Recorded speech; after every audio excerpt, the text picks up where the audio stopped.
అంటే హోదా నాకు ఇవ్వలేదు కాబట్టి, నాకు ఆ ఉన్నతమైన పదవి నాకు ఇవ్వలేదు కాబట్టి నేను అసెంబ్లీకి రాను అని చెప్పి తన సహచర ఎమ్మెల్యేలకి వంక చెప్పుకొని ప్రజల్ని మారిపుచ్చి అసెంబ్లీకి రాకుండా ఉండటానికేసే ఎత్తుగడ.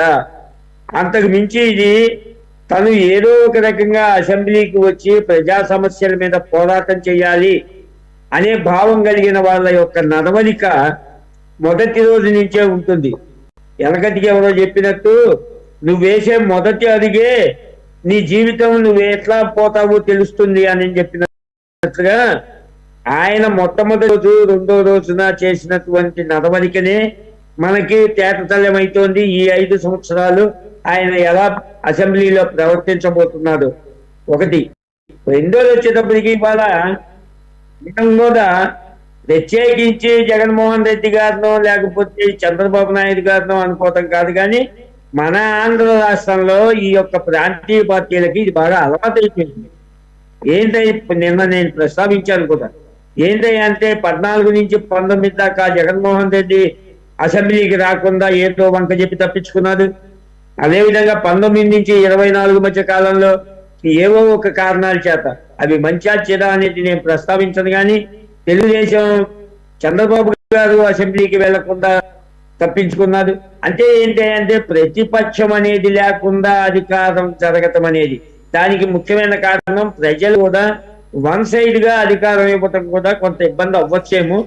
అంటే నేనేమి ప్రజల్ని తప్పు పట్టట్లేదు, కానీ ప్రజలు విసిగి వేసారి ఒక నాయకుడి మీద విసుగు చెంది ఇంకొక నాయకుడికి అవకాశం ఇస్తే ఆ నాయకుడు కూడా అదే బాటలో నడవటం అనేది కొంత ఇబ్బందికరం అనిపించవచ్చు. రాబోయే కాలంలో ఒకటైతే ఖచ్చితంగా మనకి తేటతెల్లమవుతోంది.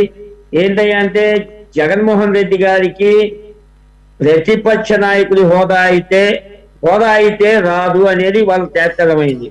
కాబట్టి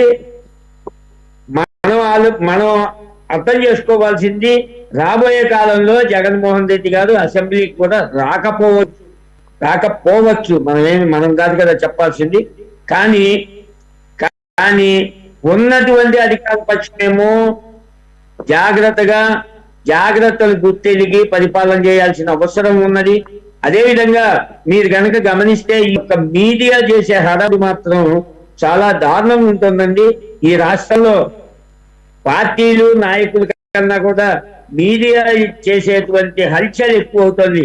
అందుకు ఉదాహరణ, నిన్న మొన్న వైసీపీని తీసుకుపోయి కాంగ్రెస్ లో విలీనం చేస్తున్నారని చెప్పి అంతా వీళ్ళేదో ఆయన పక్కన కూర్చొని ఆయన చెప్పింది విని వచ్చి ఇక్కడ చెప్పినట్టుగా చెప్పారు.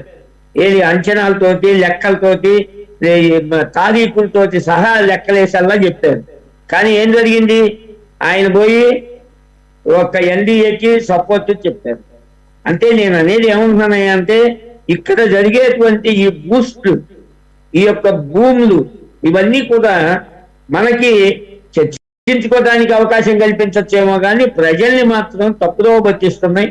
దయచేసి తప్పు పట్టించకుండా ఒక విజ్ఞతతోటి ఈ యొక్క ఎవరు మాట్లాడినా ఎవరు చేసినప్పటికీ, అదేవిధంగా రాబోయే కాలంలో వైసీపీని కూడా మనం నిన్న అడిగాము, ఇవాళ కూడా కోరుకునేది ఏంటంటే, అనిల్ గారికి కూడా మనం చెప్పే విన్నపం ఏంటంటే, ఈ రోజు కాకపోతే రేపైనా ఏ ప్రభుత్వమైనా ఏదో ఒక రకమైనటువంటి తప్పిదాలు జరుగుతూ ఉంటాయి.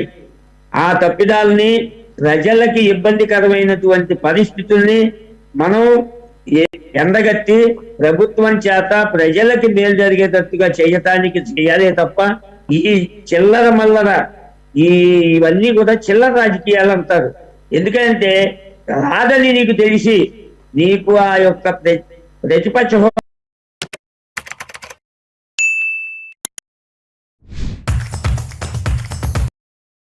చేసి ఎంతో కొంత 40% ఓటింగ్ శాతం ఉన్నది అంటే ఎంతో మంది ప్రజలు అతని మీద కూడా నమ్మకం పెట్టుకొని ఓటేశారు.